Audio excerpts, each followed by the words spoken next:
Assalamualaikum warahmatullahi wabarakatuh.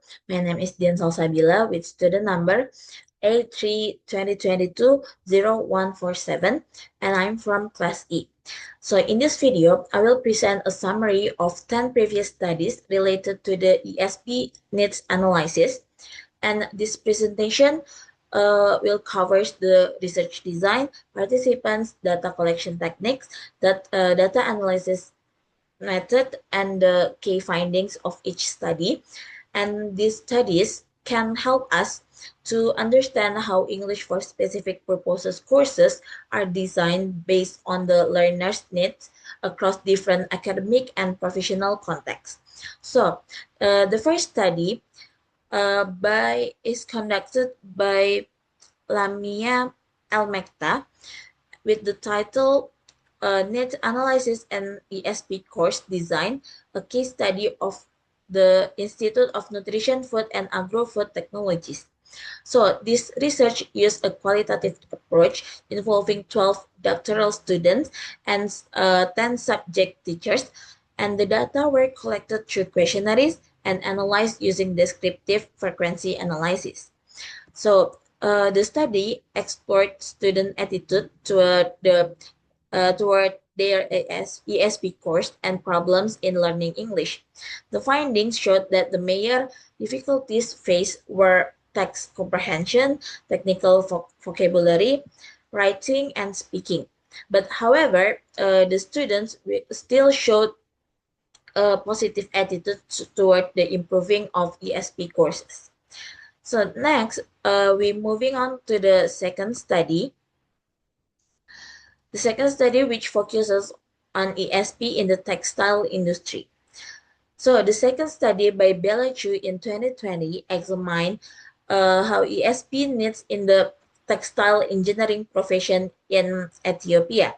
So this was an exploratory mixed method study with 156 workers from textile industries. The data were collected through questionnaires and semi-structured interviews and analyzed using percentage descriptions. So the result revealed that the speaking, reading, and writing skills were essentials for workplace communication in the textile industries. Next, let's move to the ESP needs in the hospitality field in Indonesia. So the third study by Yamin in 2021 focused on hotel staff in Bandung. This research used a quantitative design with 27 staff from various positions. The data were gathered using questionnaires and analyzed using descriptive percentages. So the findings indicate that speaking was the most important skill, especially for giving information to guests and handling complaints. The next study also examines needs in the hotel industry, but this study using a qualitative approach. So the fourth study by Guntoro in 2021 used a qualitative method involving 3 front desk hotel staff and a hotel's manager who takes responsibility as human capital. So the data were collected through structured interviews and participant observation, then analyzed using thematic analysis. The study found that speaking and listening were the key skills needed at the hotel front desk. The ESP course should help learners handle the real situation like check-in, check-out, explaining facilities, understanding and responding to foreign accent. Next, still in the hotel context, the next study examines food and beverage staff. So the fifth study by Riantika and colleagues in 2020 examined food and beverage staff needs in a hotel in Bandar Lampung. This was a qualitative research with 5 participants. The data were collected through interviews, then transcribed, then categorized based on the English skills. The study showed that speaking and listening were most needed, especially for greeting, offering menus, handling orders, and dealing with complaints. In this in this study, the workers said that they are struggled with accents and vocabulary in the real interaction. So next, we move to the ESP in the vocational school context.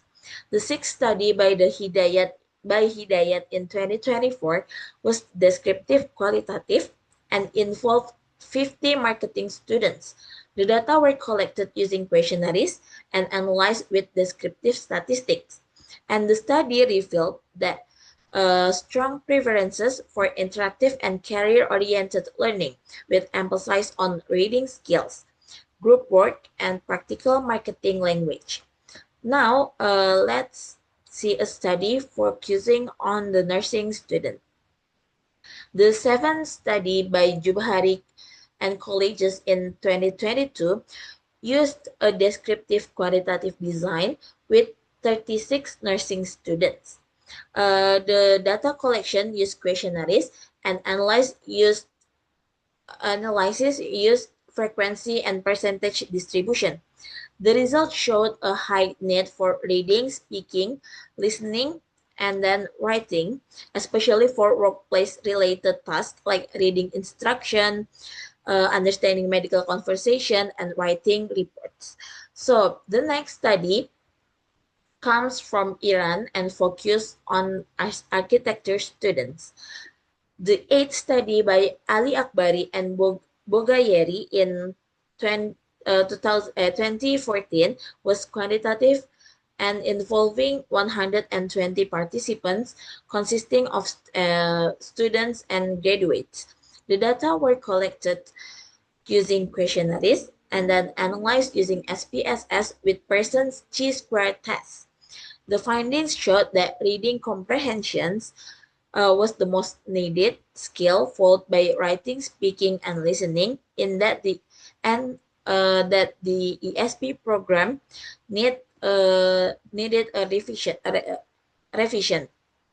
Okay, next we move to the ESP perception across different mayors. So the NIN study by Lee in 2016 was quantitative and it involved 257 university students. The data were collected via questionnaires and analyzed using t-test and ANOVA. The results showed that the student perceived ESP courses as highly valuable, with writing identified as the most important skill. Uh, the student with the higher English proficiency showed a stronger interest in English learning. Okay, so now we go to the last study on physical education student. So the 10th study by Pranoto and Suprayogi in 2020 used a mixed method design involving students and lecturers from two universities. The data were collected through online questionnaires and interviews. Analysis used simple statistic for quantitative data and thematic analysis for the interview results. The study revealed that the need for ESP content related to sport journalism, uh, professional athletic communication, and the coaching, and speaking and writing skills were especially emphasized. So across all the studies, we can see that most ESP needs analysis research use questionnaires and then supported by interviews. And we can see that speaking and listening are consistently the most needed skill in workplace settings. And also the students and professionals expect practical job-related uh, English instruction. So this highlights the importance of aligning ESP courses with real-world demands. That's that concludes to my presentation on previous studies related to ESP needs analysis. So these findings show how important it is for ESP programs to match the learner's academic and workplace needs. I think that's all for me. Thank you for your attention. Wassalamualaikum warahmatullahi wabarakatuh.